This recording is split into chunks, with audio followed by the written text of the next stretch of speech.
A'udhu billahi minash shaitanir rajim. Bismillahir rahmanir rahim. Vëllezër të dashur, vazhdojmë me serinë e detyrave tona që kemi ndaj Kur'anit familjar. Për sot zgjedha që më fol diçka për sejdët e leximit. Në Kur'an kemi disa vende, moment që ne i lexojmë këto ajete apo i ndëgjojmë këto ajete, duhet me bë sejdën. E kjo thirrët sejdja e leximit. Në Kur'an disa vende kemi, gjithsej janë 14 vende në Kur'an ku ka sejdët e leximit.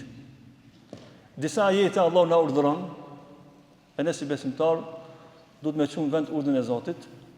Disa vende Allah tregon që Allah nuk i ran sejdë, tregon me lëmbasi, kështu që ne s'duhet më bëj si ata, e duhet me shku në sejdë.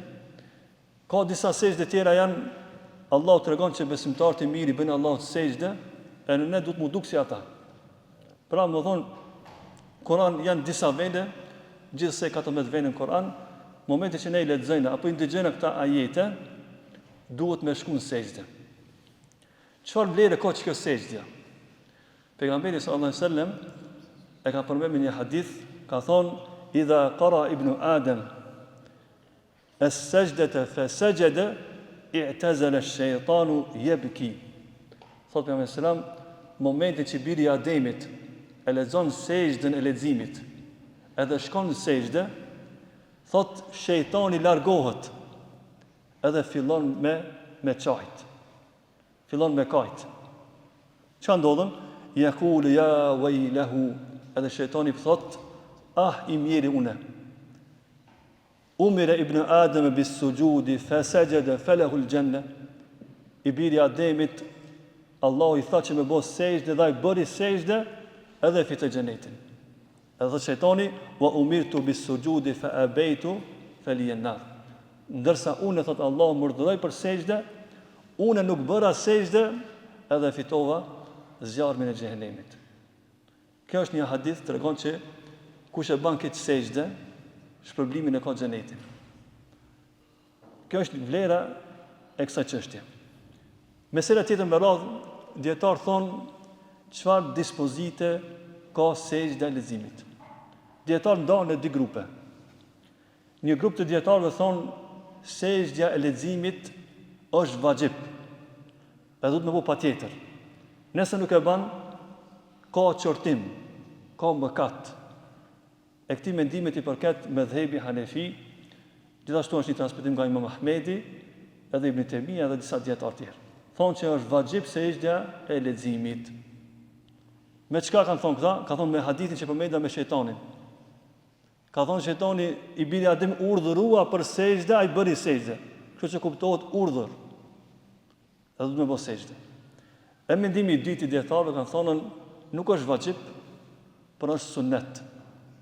Nëse i bën, ka shpërblime, nëse nuk i bën sejdën e leximit, nuk ka gjuna. E këta çka thonë? Këta thonë, Zaid ibn Thabiti tregon, thot një ditë për ditëve, unë e lexova surën Sejdë, në pranë pejgamberit, afër pejgamberit selam, surën Nejm e lexova, thot dhe nuk bëra sejdë. A surja Nejm ka sejdë. E thot kjo tregon që nuk është patjetër. Gjithashtu kjo është më e fortë kjo e dyta, kanë thonë një ditë për ditëve, Omeri radhiyallahu anhu e lexojnë në hutbe, e lexojnë një ajet nga surja An-Nahl. Në surën Nahl ka sejdë. Edhe Omeri radhiyallahu anhu javën e parë zbriti nga hutbja edhe bëri sejdën. Edhe javën tjetër e lexoi prapë këtë ajet. Edhe nuk zbriti nga hutba. Edhe tha, o ju njerëz, nuk e kemi obligim i bëj këta sejdë. Kush i bën ka shpërblime. Kush nuk i bën, nuk ka mëkat. Edhe këtë fjalim e mbajti Omeri don para krejt sahabëve. E kuptohet nga kjo thënie, nga ky rast, që sejdja e leximit është vepër sunnet. Edhe kjo është më e saktë. Pse kjo më e saktë? Se Omeri ne ka bëu në prezencën e sahabëve. Dhe ata ja konfirmuan Omerit që nuk është obligim kjo sejdë, por është sunet. Nëse e ban, ka sevape shumë. Nëse nuk i ban, nuk ka dhe një mëkat. Mesela tjetër që ka të bëjë me sejdën e leximit, pra janë 14 vende në Kur'an ku ka sejdë.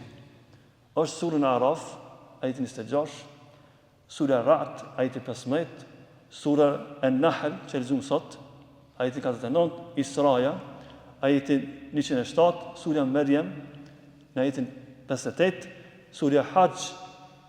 Në Hajj ka 2 vende sejdë. Te e parë është për qëllim. E dyta më thon ka khilaf të dietar. Surën Furqan ajetin 60. Surën Naml ajetin 25, surën Sajda ajetin 25, surën Sad ajetin 24, surën Fussilat ajetin 38, surën Najm ajetin 62, Inshiqaq juzi i fundit ajetin 21 dhe surja Alaq, pra Iqra bismi rabbikal ladhi khalaq, në këtë surë ka fund sejdë, ajetin 19. Pra këta në ato vende, 14 vende në Kur'an ku duhet me bo sejdë. Të musafët, aty në fund e kemi një shenjë, është shenja e minarës. Me në kalzu më mirë që me në kujtua që ka sejdë. Që që më thonë, kur i lexojmë këta ajete, duhet me bo sejdë. Mesela tjetër, kur duhet me bo këta sejdë? Kur e ka vendin? Dietar thonë, nëse e ki lexu sejdën e leximit namaz, e ki për obligim me bo sejdën namaz. Shemull në lexim një ajet kuranor, e aty ka sejdë, unë duhet me bo këtë sejdën namaz. Po nëse është ajeti i fundit i sejdës, nuk ka nevojë me bo sejdë. Shkojmë në ruku sejdë. Po nëse duhet me lexuar disa ajete mas sejdës, unë duhet me shku një herë në sejdë dhe mu kthie me vazhdu leximin. Kjo është nëse i përket nëse je namaz. Nëse je jashtë namazit, sikur ne tash që po bëni hatme, kur mi bo këta sejdë? Ka thonë dietarët, e mirës është me bo më një herë. E ke lexuar sejdën, e bën më një herë. Ose kur ta krysh leximin, edhe e ke mbyll leximin, e ke sos gjuzin, atëherë kthesh ka kibla dhe e bën. Por a ban hoxha me bo mi mbledh këtë sejdë të 14 edhe mi bo kur ta kry hatmën, këtu dietar nuk e preferojnë këtë. Nuk e preferojnë milion krejt sejdët në fund. Por është mirë ose e bën më një herë, momentin që e ke lexuar sejdën, ose e lën në fund të leximit. Kjo mi mbledh sejdët milion në fund, kjo ka dietar bon se kanë pëlqyer këtë. Edhe kjo është më e saktë. Mesela tjetër, si bëhet kjo sejdja? Sejdja e leximit si bëhet? Do të thonë nëse je namaz, e ke kry ajetin, thu Allahu Akbar dhe shkon sejdë. Thu 3 herë Subhana Rabbiyal A'la, thu Allahu Akbar, edhe qohesh në kamë dhe vazhdon leximin. Nëse je namaz. A nëse je është namazit, normal dush me pas abdes, kthehesh ka kibla, thu Allahu Akbar, thu Subhana Rabbiyal A'la 3 herë, ose ndonjë dua që është transmetuar disa lutje, por më e lehtë është me thon Subhana Rabbiyal A'la 3 herë, edhe thu Allahu Akbar dhe ngritesh. Kjo është. Edhe një meselë rreth kësaj çështje, nëse ndodh që ne tash ina bashkë këtu, edhe lexojmë një ajet të sejdës, e lexojmë 10 herë. A duhet më bëj 10 sejdë? Edhe ka thonë jo. Se më thotë që mësojnë Kur'an, hafizat, ato një ajet të sejdës lexojnë 10 herë, 20 herë, që më mësu. Nuk ka nevojë me thonë si 30 herë me bëj sejdë. Vetëm e bën një sejdë kur ta kryej leximin. Edhe mjafton me kaq. Pra kjo është mesela sa i përket domthon sejdës së leximit, inshallah vazhdimi nesër me mësimet e radhës. Wa aqulu ma tasma'un wa akhiru da'wana alhamdulillahi rabbil alamin.